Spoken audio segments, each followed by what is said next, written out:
This is the second in the series of our illustrations, verbal illustrations of what we are terming the electric universe. And in this one, we're talking a little bit about healing, natural healing. And let me explain what I think about natural healing, is that really all healing is natural. Anything that perpetrates healing is to an extent natural, because the body chooses whether to heal or not. Now, healing is prime spiritual healing, or natural healing is based in perhaps colour and vision. And when I say this, I think this is an inner principle, is that the body reacts to colour and it reacts to vision, it reacts to symbolism and it reacts to colour and it reacts to sound. But in a way, colour is sound. If we think about the Bach remedies, Dr. Bach and his flower remedies, all taken from something which is grown naturally, a fusion from an outgrowing of a plant which flowers. That flower is very colourful and it's very close to homeopathy. So there is a frequency involved, there is a sound involved, like a note of music to which the body responds. And I think that this same frequency, which is we've talked about as being coded to some extent, well, to a great extent in astrology, is also, and in the planetary movements, is also the thing which the current or the vibration on which the body thrives or does not thrive. Now, I think this both positive and negative charge, because we live in both a positive and a negative universe. So there's the positive and the negative. Now, I think the positive is for good and the negative is for neutral. Rather than bad, we could be talking about neutral. So it's not necessarily to do with bad, it's just to do with blank or void. But it may be that in that space, the void, the negative, the blank, it may be that in that space, ill health or lack of wellness begins because of the lack of positive frequency in an electric universe. Joe, what would you say to that? Very much the same. This idea of the connection. As soon as you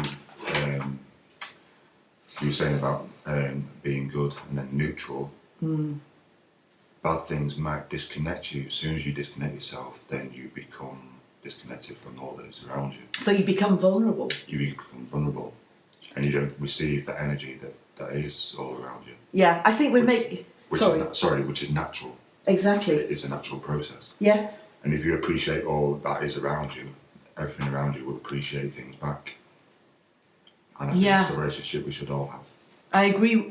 It's a natural alignment in a way with a frequency, that a force, a charge, an energy, whatever you want to call it.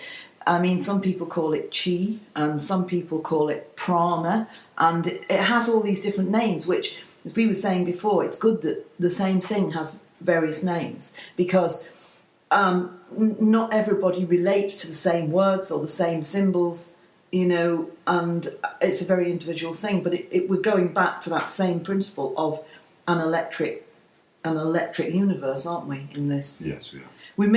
Sometimes I think we make too much of the use of the word good and bad as polar opposites, because I think good and neutral, or positive and negative, are more descriptive.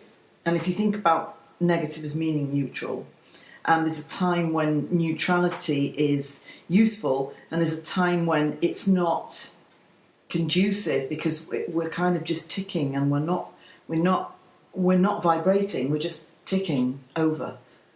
What would you say to that? The difference between, say, pulsating or vibrating and just ticking over. Well, this is one thing where people get themselves caught. They see the world as being a good place or a bad place, and there's nothing ever in between. Now, the thing about yin yang and all these symbols that we understand is we only see two sides, the black and the white. We don't see the movement, that what that is representing. And as soon as we understand what that is, and we imply that in our own lives, that we have this dual feature, but the movement that we have within us, how we think, how we feel about something, is what moves us forward. Yeah, well, this is how I see the vibrating or the pulsating of something as signalling and connecting, whereas something in neutral is almost pulling back or not making that connection. Yeah. I think the electric universe is about connection, and you can sit in an armchair and make as much connection as if you run around sort of looking with your eyes. Yeah, intention. I think the word intention is very strong. I agree. Intention governs the attention. It does, yeah.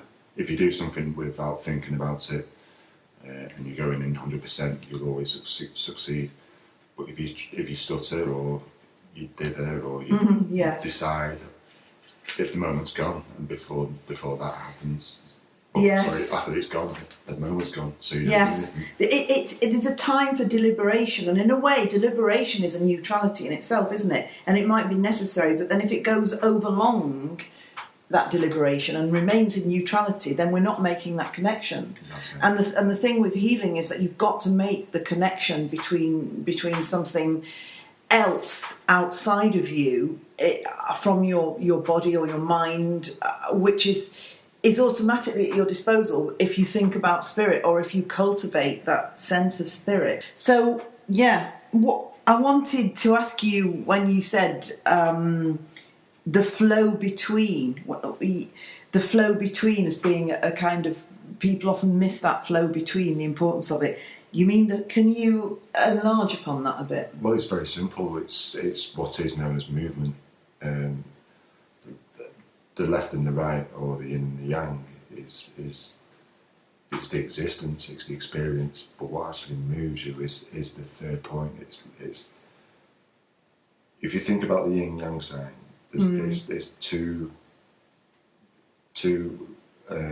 rotations of matter, and when this happens, there's a point in the middle that opens up, and this is what provides energy for the movement. And essentially, it's scalable at every level. It's what's at the centre of galaxies. It's what's at the centre of brain hemispheres. All sorts of things. It's that third point that nobody sees. Hence the importance of meditation.